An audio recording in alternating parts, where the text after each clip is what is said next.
નમસ્કાર વિદ્યાર્થી મિત્રો, સ્વાગત છે તમારું સૌનું આપણી આ સંસ્કૃત પથ ઉપર. This is your one and only DR Joshi. ભવતામ સર્વેસામ હાર્દમ હાર્દમ હાર્દમ સ્વાગતમ વ્યાહરામી.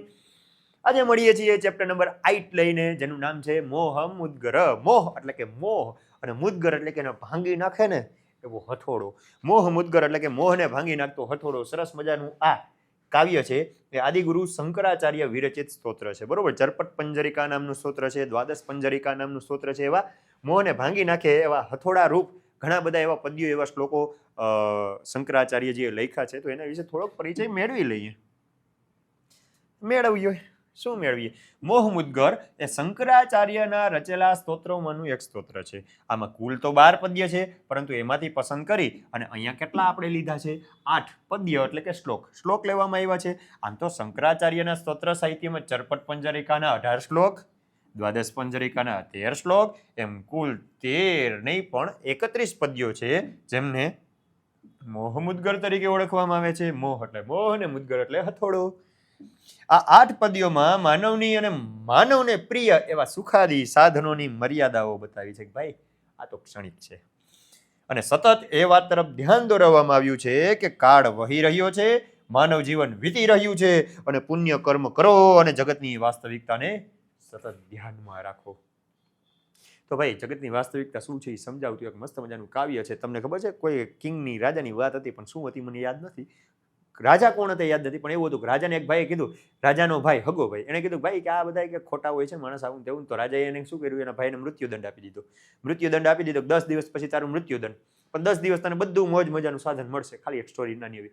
તો રાજાનો ભાઈ છે એ દુઃખી થઈ ગયો કે મરવાનું છે તો આ બધું શું કામ? 10 દિવસ સુધી એને ખાવા પીવાનું સારું સારું આપ્યું, એની સામે નૃત્ય જે એને ગમતું એ બધું કર્યું, અને 10મો દિવસ આવ્યો ને ત્યારે એને ભાઈને બોલાવીને કીધું, તને 10 દિવસ બહુ મજા આવી હશે કે તને આ બધું જે ગમતું હતું એ બધું તને મળ્યું 10 દિવસ.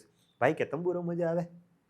10 દિવસ મને મારી સામે મારું મૃત્યુ દેખાતું હતું, 10 દિવસ પછી તે મને મૃત્યુદંડની સજા દીધી. 10 દિવસ જેને મૃત્યુ થવાનું હોય એ માણસને આવું કંઈ ગમે? કે બસ એ જ વાત છે કે ઋષિમુનિઓ આ બધાને જોઈને બેઠા છે, એટલે એને આવું કંઈ મોહ હોતો નથી. તો આપણે આ મોહમાં છીએ, અને આ મોહમાંથી બહાર આવવા માટે, સંસારની વાસ્તવિકતા શું છે એ સમજાવવા માટે મસ્ત મજાનો એક હથોડો નાખ્યો છે, મોહ મુદ્ગર નામનો. જોઈએ. મૂઢ જહિ ધનાગમ તૃષ્ણામ કુરુ સદ્બુદ્ધિમ મનસી વિતૃષ્ણામ યલ્લભસે નિજ કર્મોપાતમ વિત્તમ તેન વિનોદય ચિત્તમ. બહુ સરસ મજાના કાવ્યો લખ્યા છે. એક છે ભજ ગોવિંદમ ભજ ગો. પેલું જોઈએ આપણે, મૂઢ જહિ. મૂઢ એટલે કે મૂર્ખ, જહિ છોડી દે. ધન આગમ તૃષ્ણામ, ધન મેળવવાની લાલચને છોડી દે. કુરુ સદબુદ્ધિમ, સદબુદ્ધિ રાખ. અને મનસી વિતૃષ્ણામ, મનને તૃષ્ણા વગરનું, લાલચ વગરનું રાખ, એટલે કે સંતોષ વાળું મન રાખ. મૂર્ખ, ધન મેળવવાની લાલસા છોડી દે, સદબુદ્ધિ કર અને મનને સંતોષી રાખ. યલ લભસે નિજ કર્મોપાતમ. યત એટલે કે જે, લભસે મેળવે, જે તું મેળવે છે કેમાંથી? નિજ કર્મોપાતમ, પોતાના કર્મથી, પોતાની મહેનતથી જે મેળવે છે. શું મેળવે છે? વિત્તમ ધન, તેનાથી વિનોદય એટલે કે આનંદમાં રાખ. ચિત્તમ એટલે તારા મનને. જેટલી તું મહેનત કરીને મેળવ છો ને એમાં જ તારા મનને આનંદિત રાખ. એ મૂર્ખ, ધન બહુ મેળવવાની લાલસા છોડી દે, મનને સંતોષી રાખ. જે તારી મહેનતથી કમા છો ને એટલામાં તારા મનને પ્રસન્ન રાખ. સમજાણું? એ મૂર્ખ, ધન પ્રાપ્તિની લાલસા ત્યજી દે, સદબુદ્ધિ રાખ, મનમાં સંતોષ રાખ, અને પોતાના કર્મથી જે પ્રાપ્ત થયેલું ધન છે તેના વડે મનને પ્રસન્ન રાખ. બીજાને જોઈને એમ નહીં થવાનું કે એ લાખ કરોડ રૂપિયા કમાય છે, હું કેદી કમાય? ભાઈ એ એની મહેનત છે, તોડાઈ નાઈ પહોંચ્યા છે, કમાતા હોય તો તું એ કર, હજી વાર લાગશે. બીજાને જોઈને ઈર્ષા ન કર. જેટલી તારે મહેનતથી કમાવા છો એટલામાં તારા મનને પ્રસન્ન રાખ. ઓકે, આગળ.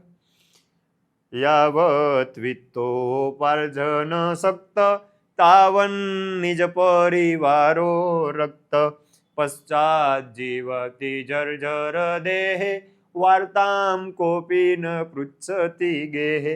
યાવત વિત્ત ઉપાર્જન સક્ત, જ્યાં સુધી તું પૈસા કમાવા માટે શક્તિશાળી છો, તાવત નિજ પરિવારો રક્ત, ત્યાં સુધી તારો પરિવાર તારાથી જોડાયેલો રહેશે. જ્યાં સુધી તું પૈસા કમાવા યોગ્ય છો, પૈસા કમાઈ શકશો ને, ત્યાં સુધી તારો પરિવાર તારાથી રક્ત રહેશે, તારાથી જોડાયેલો રહેશે. પણ પશ્ચાત જીવતી જર્જર દેહે, પછી તું આ જર્જર ઘાયડા થઈ ગયેલા વૃદ્ધ શરીરથી જીવીશ ત્યારે વાર્તામ કોપી ન પૃચ્છતી ગેહે, ઘરમાં કોઈ તારી વાતે નહીં પૂછે, કોઈ તને પૂછશે નહીં. જ્યાં સુધી ધન કમાવામાં લાગેલા છો ત્યાં સુધી પોતાનો પરિવાર અનુરક્ત રહે છે, જોડાયેલ રહે છે, પણ છીણ થઈ ગયેલા શરીરે જીવતો હોવા છતાં પણ ઘરમાં કોઈ ખબર અંતર તારા વિશે વાતચીત પણ પૂછતું નથી. જ્યાં સુધી ધન કમાઈશ બધા જોડાયેલ રહેશે, પણ પછી ગઈઢો થઈ જાય પછી તારે વાતચીત, તારે હાલચાલે કોઈ નહીં પૂછે. સમજાય છે? સમજાતું જાય ને? આગળ. દિનમપી રજની સાયં પ્રાત શિશિર્વ સંતો પુનરાયાત કાલઃ ક્રીડતી ગચ્છત્યાયુ તદપિ ન મુંચતિ આસાવાયુ. દિનમ અપી રજની સાયં પ્રાત. દિનમ એટલે કે દિવસ, રજની એટલે કે રાત, સાયમ એટલે કે સાંજ, પ્રાત એટલે કે સવાર. દિવસ, રાત, સાંજ, સવાર. શિશિર વસંતો, શિશિર ઋતુ, વસંત ઋતુ ઠંડી ગરમી. પુનઃ આયાતઃ વારંવાર આવતી રહે છે. કાલઃ ક્રીડતી સમય પોતાની રમત રમતો રહે છે. ગચ્છતિ આયુ આયુષ્ય વીતતું રહે છે. તદપિ ન છતાં પણ નહીં. મુંચતી છોડાતું મુક્તો આશા વાયુ આશારૂપી વાયુ. દિવસ, રાત, સાંજ, સવાર, શિશિર, વસંત આ બધું આવતું જતું રહે છે. સમય એની રમત રમે છે. આ જીવન વીતતું જાય છે, આયુષ્ય પૂરું થતું જાય છે. છતાંય આ આશારૂપી વાયુ છે, આશાઓ ઈચ્છારૂપી જે વાયુ છે એ મુકાતી નથી, એ મૂકતો નથી. કેમ છોડતો નથી? દિવસ, રાત, સાંજ, સવાર, શિશિર, વસંત ફરી ફરીને આવતા રહે છે. કાળ ક્રીડા કરે છે એટલે કે સમય એની રમત રમતો રહે છે. આયુષ્ય વીતતું રહે છે, છતાં પણ જે આશારૂપી વાયુ છે, આશા એટલે કે ઈચ્છાઓ રૂપી વાયુ છે, કાહ કરી લેવું, તે કરી લેવું, હા તેમ, એ મૂકતો શું કામ નથી? સમજાય છે? નેક્સ્ટ આગળ વધીએ. જટિલો મુંડી લુંચિત કેશ કાસાયાંબર બહુકૃત વેશ પશ્યન્નપિ ચ ન પશ્યતિ મૂઢો યુદર નિમિત્તમ બહુકૃત વેશ. જટિલ એટલે કે જટાધારી, જટાધારી. મુંડી એટલે કે મુંડન વાળો. લુંચિત કેશ ખેંચી ખેંચીને વાળ કાઢી લે, શું કે એક એક વાળ હોય ને ખેંચી ખેંચીને કાઢે એટલે એને કહેવાય લુંચિત કેશ. કાસાયાંબર એટલે કે ભગવા વસ્ત્ર. બહુકૃત વેશ આવા વિવિધ પ્રકારના વેશ ધારણ કરે છે. કેના માટે? યુદર નિમિત્તમ પેટ માટે. જટિલ એટલે કે જટાધારી, મુંડી એટલે કે મુંડનધારી, લુંચિત કેશ ખેંચેલા વાળવાળો, જેને વાળ ખેંચી ખેંચીને કાઢી લીધા એવા. કાસાયાંબર ભગવા વસ્ત્ર ધારણ કરેલા. બહુકૃત વેશ વિવિધ પ્રકારના વેશ ધરે છે. યુદર નિમિત્તમ કેના માટે?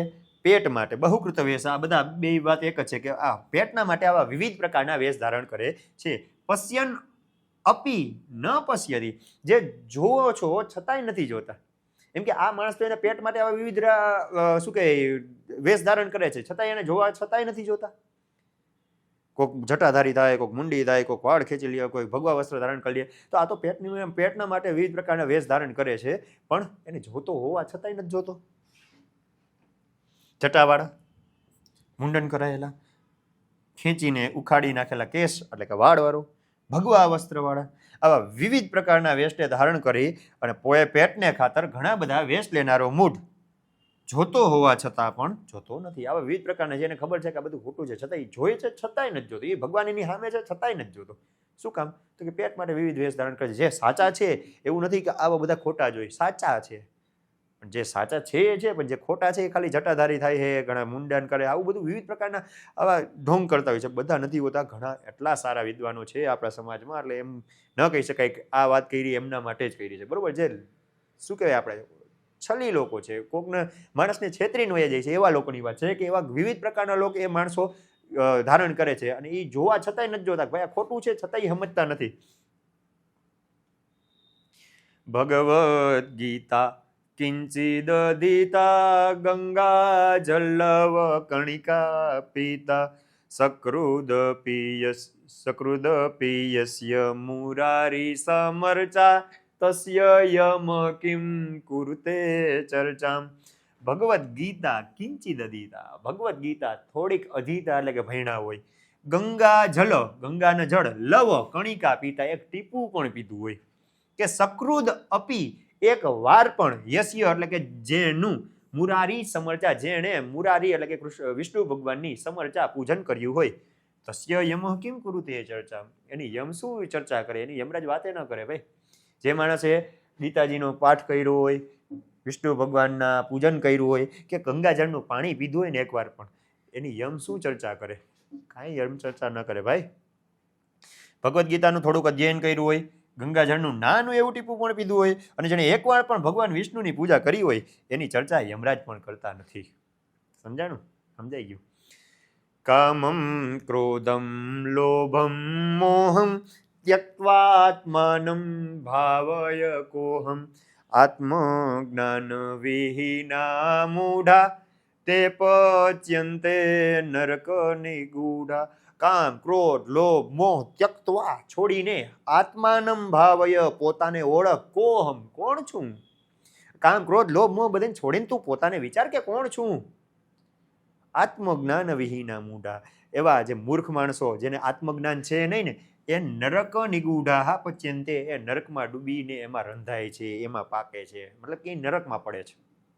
જે માણસને આવું આત્મજ્ઞાન છે ને એ નરકમાં જ જવાના. તો કામ ક્રોધ લોભ મોહ આ બધું છોડી અને પોતાનો વિચાર પોતાના વિશે વિચાર કે હું કોણ છું. જે લોકોમાં આવું આત્મજ્ઞાન નથી ને એવા મૂર્ખ પામર લોકો નરકમાં પકાય છે, નરકમાં રંધાય છે કે નરકમાં જાય છે. કામ ક્રોધ લોભ મોહ વગેરેને ત્યજી તું પોતાને ઓળખ. જે આત્મજ્ઞાન વગરના પામર જીવ મૂર્ખ લોકો છે તેઓ નરકમાં ડૂબેલા રંધાય છે, નરકમાં ડૂબે છે ને ત્યાં પછી ઓલા ખીચડી કરે એની. તો પોતાને વિચારો. નથી ઓલું મસ્ત મજાનું ચિદાનંદ રૂપમ શિવોહમ શિવ નમે મૃત્યુ શંકા ન મે જાતિ ભેદ પિતા નૈવ મે નૈવ માતા ન જન્મ અહમ નિર્વિકલ્પો નિરાકાર રૂપો ચિદાનંદ રૂપમ શિવોહમ શિવોહમ. આમનું જ છે કે ભાઈ માતા પિતા કોઈ નથી કે શું હતું મસ્ત મજાનું છે કે ભાઈ મારો કોઈ વિકલ્પ નથી, હું કોઈ નથી, બસ હું ચિદાનંદ રૂપ શિવ જ છું. શિવ એ જીવ છું, જીવ એ શિવ, હું શિવ જ છું.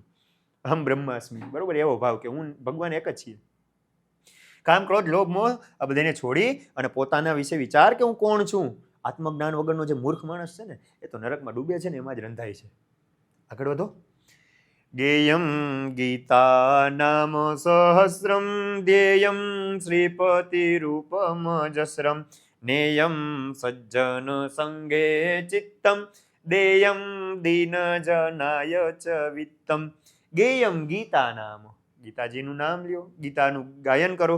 નામ સહસ્ત્રમ હરિ તારા નામ છે 1000, વિષ્ણુ સહસ્ત્ર નામ વિષ્ણુ ભગવાનના 1000 નામ છે એમનું પઠન કરો. નેયમ સજ્જન સંગે ચિત્તમ સજ્જનોની સાથે તમારા મનને લઈ જાઓ. અને દેયમ દીન જનાય ચ વિત્તમ ગરીબ માણસોને ધન આપવું. ગીતાજીનો પાઠ કરવો, સહસ્ત્ર નામ એટલે કે વિષ્ણુ ભગવાનના 1000 નામ બોલવા, સજ્જનોની સાથે તમારા મનને લઈ જવું અને ગરીબોને દાન આપવું જોઈએ. ભગવદ્ ગીતા વિષ્ણુ સહસ્ત્ર નામ ગાવા જોઈએ. લક્ષ્મીપતિ વિષ્ણુના રૂપનું વારંવાર ધ્યાન કરવું જોઈએ. સજ્જનોના સંગમાં મનને દોરી જવું જોઈએ અને જે ગરીબ માણસ છે એને ધન આપવું જોઈએ. સમજાણું? ગેયમ ગીતા અને નામ સહસ્ત્રમ. નામ સહસ્ત્રમ ગીતા ચ ગેયમ આ બેનું ગાયન કરવું જોઈએ. ધ્યેયમ ધ્યાન કરવું કેનું? શ્રીપતિ એટલે કે વિષ્ણુ ભગવાનનું રૂપમ એટલે કે રૂપનું અજસ્રમ વારંવાર સતત વિષ્ણુ ભગવાનના રૂપનું ધ્યાન કરવું જોઈએ. નેયમ લઈ જવું સજ્જન સંગે સજ્જનની સાથે, ચિત્તમ એટલે કે મનને, દેયમ દેવું જોઈએ, દીન જનાય ગરીબ માણસોને, વિત્તમ એટલે કે ધન. સમજાણું? સમજાઈ ગયું ને સાહેબ? આગળ વધો. સુખતઃ ક્રિયતે ધાન્યા ભોગ પશ્ચાદહંત શરીરે રોગ યદ્યપિ લોકે મરણમ શરણમ તદપે ન મુંચતિ પાપાચરણમ તદપે ન મુંચતિ પાપાચરણમ. સુખતઃ ક્રિયતે ધાન્યા ભોગ સુખથી કર્યા રાખે છે ધાન્યનો ભોગ. સુખપૂર્વક ખાધા રાખે ધાન્યનો ભોગ કર્યા રાખે. પશ્ચાત પછી હંત અરે રે શરીરે રોગ શરીરમાં રોગો પડે છે. પેલા ખાધા રાખે પછી શરીરમાં રોગો પડે છે. યદ્યપિ લોકે મરણમ શરણમ જો કે આ સંસારમાં મરણને શરણ થવાનું જ છે. જે જન્મમાં છે એનું મૃત્યુ થવાનું જ છે. તદપી ન મુંચતી છતાં પણ છોડતો નથી. શું નથી છોડતો? પાપ આચરણમ પાપનું આચરણ માણસ છોડતો નથી. સમજાણું? સુખથી ધાન્યનો ભોગ કરે છે, શરીરમાં અરે રે રોગ થાય છે, દુનિયાને મરણ શરણ થવાનું છે છતાં પણ પાપ કરવાનું છોડતો નથી. સમજાણું હશે? મસ્ત મજાનું આ કાવ્ય. જો ગમ્યું હોય તો શેર સબસ્ક્રાઇબ લાઈક તમે કરજો. જલ્દી ઉડાડી દેજો. મળતે હે ત્યાં સુધી નેક્સ્ટ લેક્ચરમાં. જય હિન્દ, જય ભારત.